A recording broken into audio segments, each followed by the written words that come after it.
From the Presidential Palace, Manila, Dateline Malacañang.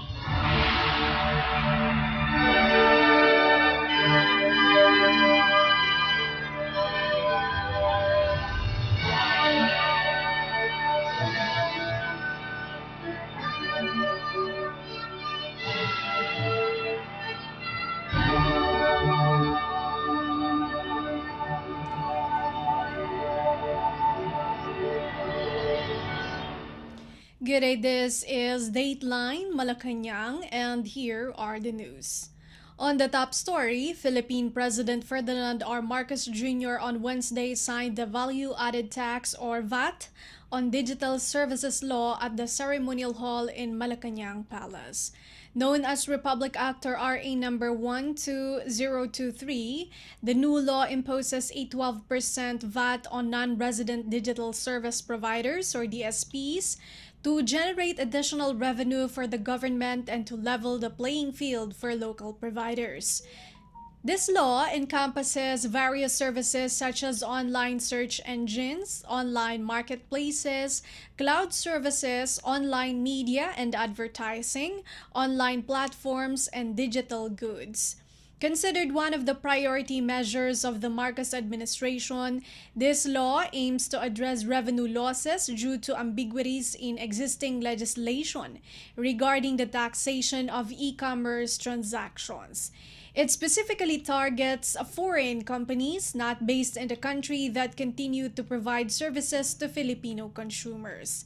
Let us listen to the speech of Philippine President Ferdinand R. Marcos Jr. Thank you to our DICT Secretary, Secretary Ivan. Wait, please take your seats.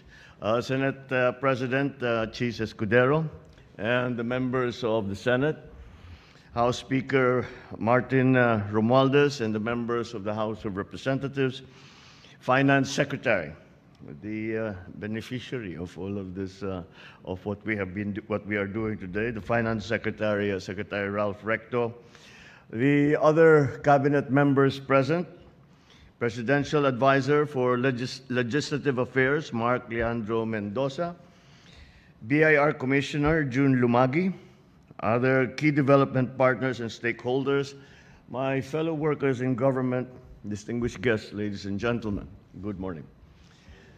There is an old saying that there are only two things certain in life. They are taxes and death. It is now time to add perhaps one more item to that list, and that is change. The rapid change in our digital landscape has created a gap in our tax system. Today, we signed the Value-Added Tax and Digital Services Law, and we are now bridging that gap. With this law, we say that if your presence in the Philippine market is as real as your profits, then your tax responsibility should also be equally tangible. But make no mistake, we are not imposing new taxes. We are simply strengthening the authority and streamlining the process of the BIR to collect value-added tax on digital services. This includes digital media, digital music, digital video, video on demand, and digital advertising. Local businesses and international digital platforms now compete on equal terms. We no longer will be playing by different sets of rules. If you are reaping the rewards of a fruitful digital economy here, it is only right that you contribute also to its growth. After all, whether you are a small tech startup or a global tech giant based halfway around the world, if you are making money here in the Philippines, you're part of our community. And with that comes a shared responsibility. Be assured that the government has taken a deliberate and measured approach to ensure that this tax will not crush innovation or hinder growth. We have been precise about where this tax applies, sparing educational and public interest services from its coverage. Online courses, webinars, and other digital educational offerings are not subject to VAT in order to keep education affordable and accessible to all Filipinos. This law is more than ensuring tax compliance. It is also in support of nation building.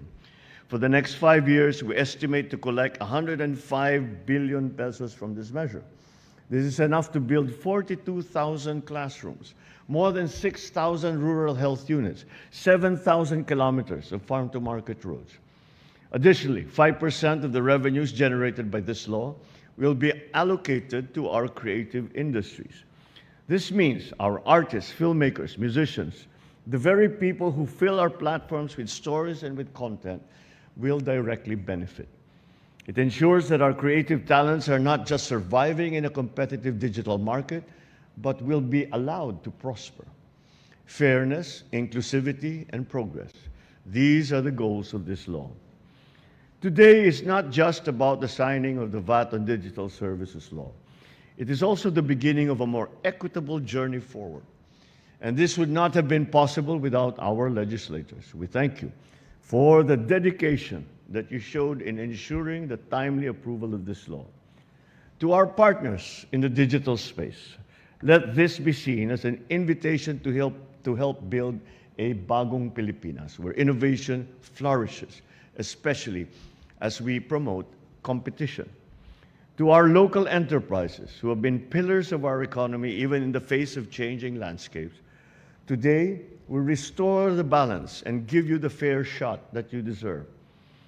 To our people who deserve nothing less than a system that works for them, this law shall bring in much needed revenue to help build a better future for us all. I call for the support of all the companies and entrepreneurs who will be covered by this law. I also urge the concerned government agencies to promulgate the necessary rules and implement the needed steps to operationalize this law within the period that is prescribed within the Act. So as we usher in this change, let us be reminded, true progress does not just count profit, it counts everyone in. So thank you all very much, and may we continue building a stronger and fairer bagong Pilipinas. Maraming salamat at magandang umaga sa inyo. You just heard Philippine President Ferdinand R. Marcos Jr. Dateline Malacañang. Philippine President Ferdinand R. Marcos Jr. on Tuesday urged the Department of Energy or DOE to inform concerned agencies about pending energy projects in an effort to expedite the processing of permits. In a sectoral meeting at Malacañang Palace in Manila, the President said announcing the DOE's impending endorsement of energy projects would enable agencies involved in the issuance of permits and clearances to process the required documents ahead of the implementation phase. The Chief Executive met with the DOE to get an update on the streamlining of energy project applications. During the meeting, DOE Secretary Rafael Lotilla said the agency would consider President Marcos's proposal. The government is addressing several issues faced by investors in the energy sector, particularly the numerous permits and clearances required by government agencies, as well as the long process to secure the needed documents. President Marcos directed the DOE to continue speeding up the integration of all applications and permitting processes for energy projects in the Energy Virtual One-Stop Shop or EVOS. In a news release, the Presidential Communications Office or PCO said the government targets the integration of all energy-related processes by June 2028. The EVOS was rolled out in July 2020 to accept online energy-related applications. The PCO noted that as of September 27, at least 56 out of 103 energy-related processes have been integrated into the EVOS. The PCO said the DOE is conducting focus group discussions and consultations, orientations, briefings, and information education campaigns, and user testing and hands-on training to expedite the full operationalization of the EVOS. The DOE is also coordinating with the Anti-Red Tape Authority or ARTA to address the issue. The EVOS system is a web-based filing and monitoring system for energy-related applications and a repository of information and permits issued for energy projects. The system allows all agencies and entities involved in the approval of new energy-related projects to comply with the mandated timeframes in a unified and streamlined paperless process. Dateline Malacañang. Philippine President Ferdinand R. Marcos Jr. wants to fast-track the rehabilitation of Marawi City. In a sectoral meeting in Malacañang on Tuesday, the President particularly directed the Office of the Presidential Advisor for Marawi Rehabilitation to expedite the return of the supply of electricity and water in the city. Marawi Rehab Secretary Nasser Pangandaman Sr. admitted that there is a delay on the implementation of the bulk water supply project of local water utilities due to legal issues. However, he assured that the government is already addressing the matter. Pangandaman added that the water utility administrator has promised to finish the project in the next 4 months or before the year ends. Meanwhile, President Marcos also ordered the secretary to ask private landowners for an extension on the contracts to temporarily house those who lost their home during the siege in Marawi. Dateline Malacañang. Philippine House Speaker Martin Romualdez on Tuesday said the government is working to expedite the release of over 100 million pesos in cash assistance for families affected by Super Typhoon Julian. In a news release, Romualdez, in partnership with Tingog Party List, said they have requested Department of Social Welfare and Development or DSWD Secretary Rex Gatchalian to release 10 million pesos under the Ayuda sa Kapos ang Kita program or AKAP for each of the 10 congressional districts hard hit by Julian. Romualdez said this is in line with President Ferdinand R. Marcos Jr.'s directive to provide government support for the typhoon-hit communities. In addition to the cash aid, the Speaker Office and Tingog Party List have mobilized 25 million pesos worth of 5,000 relief goods sourced from the Speaker's Personal Calamity Fund for the 10 districts. Romualdez noted that this is part of President Marcos's vision for a bagong Pilipinas where the needs of all Filipinos are met. Tingog Party List Representative Yedda Romualdez stressed the importance of unity in the face of calamities. Meanwhile, DSWD spokesperson Irene Dumlao said they have been communicating with field offices and affected local government units or LGUs to step up disaster response and relief efforts. She said the agency has already provided nearly 1 million pesos worth of humanitarian assistance to the affected localities in Regions 1, Ilocos Region, 2, Cagayan Valley, and the Cordillera Administrative Region or CAR. These regions currently bore the brunt of the weather disturbance. Dumlao said 255,076 family food packs or FFPs have been prepositioned days before the typhoon hit northern Luzon. The DSWD in Cagayan Valley distributed food and non-food items to disaster-affected residents from the municipalities of Santa Ana, Santa Paracedes, Pamplona, Apari, and Santa Teresita in Cagayan Province. Dumlao added that the DSWD also delivered 64,289 FFPs to the LGUs of Abra, Baguio City, Benguet, Ifugao, and Mountain Province that have been under extreme weather conditions due to hoisted signals. Dateline Malacañang. The Philippine Department of Human Settlements and Urban Development or DHSUD has activated its shelter clusters in Luzon to ensure assistance for families affected by severe tropical storm Julian. DHSUD Secretary Jose Rizalino Acuzar on Monday instructed the issuance of a memorandum to regional offices in Ilocos Region, Cagayan Valley, Central Luzon, Calabarzon, and Cordillera Administrative Region, ordering the activation of their shelter clusters. Concerned regional directors were instructed to monitor their jurisdictions and to facilitate emergency response and humanitarian assistance under the memorandum. They were also directed to submit daily situation reports to ensure timely and appropriate actions. The move was prompted by the National Disaster Risk Reduction and Management Council's, or DRRMC's Memorandum 244 series of 2024, which calls for activation and or placing on standby of response clusters due to Julian.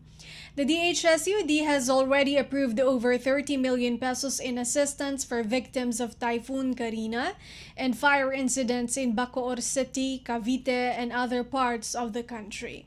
Some victims have already received cash assistance from the DHSUD's Integrated Disaster Shelter Assistance Program, or IDSAP.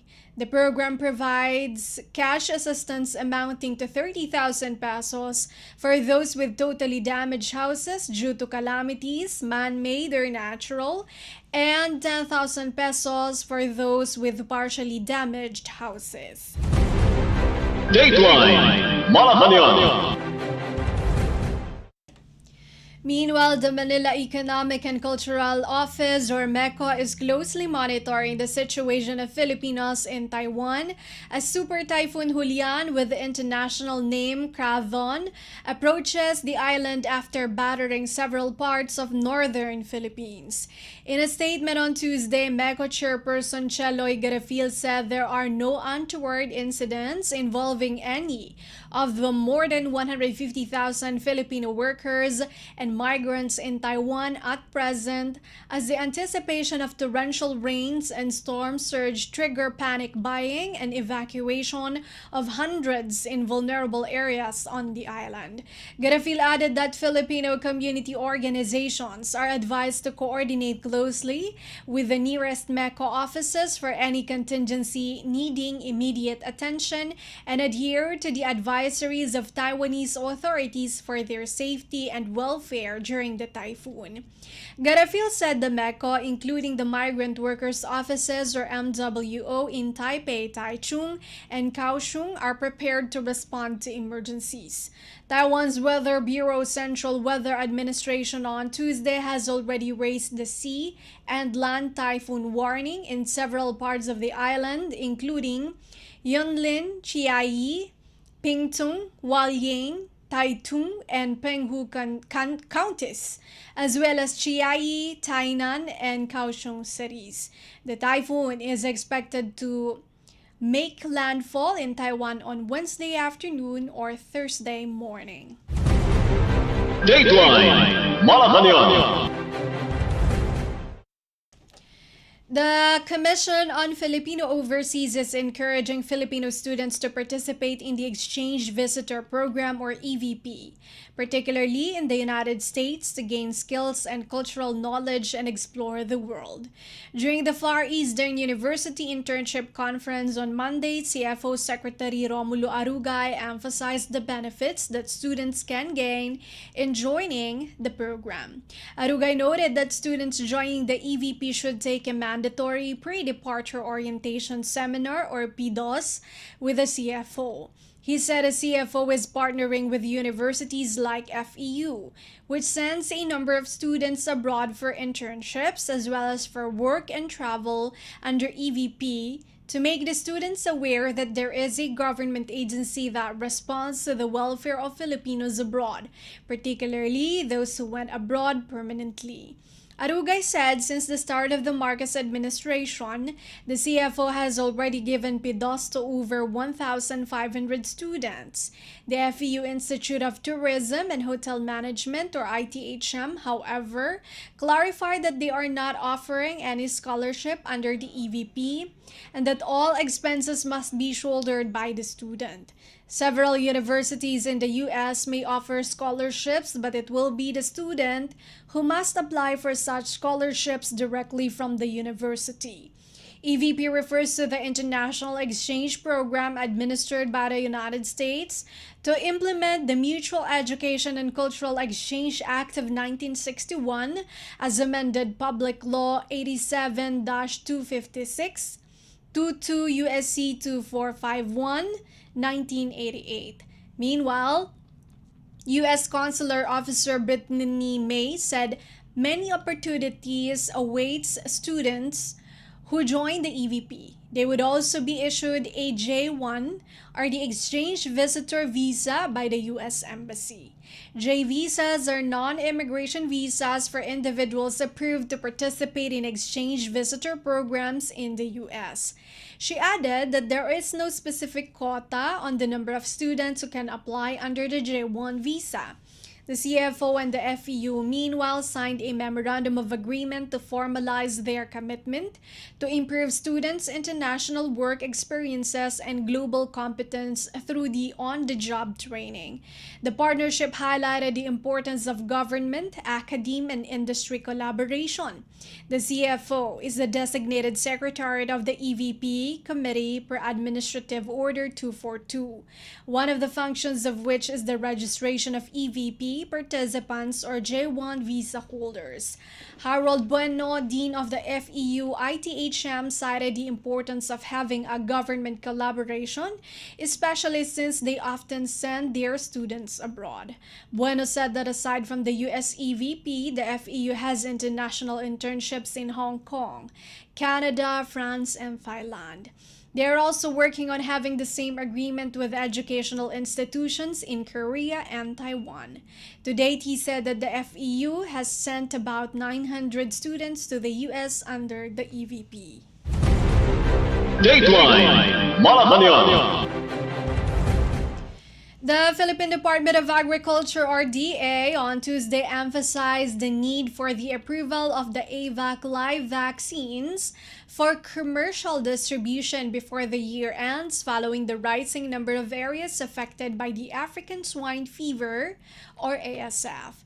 The DA Bureau of Animal Industry or BAI earlier reported that ASF affected barangays or villages in the country rose from 472 last September 6 to 524 on September 20, despite stringent biosecurity measures and the ongoing government-controlled vaccination in Lobo, Batangas.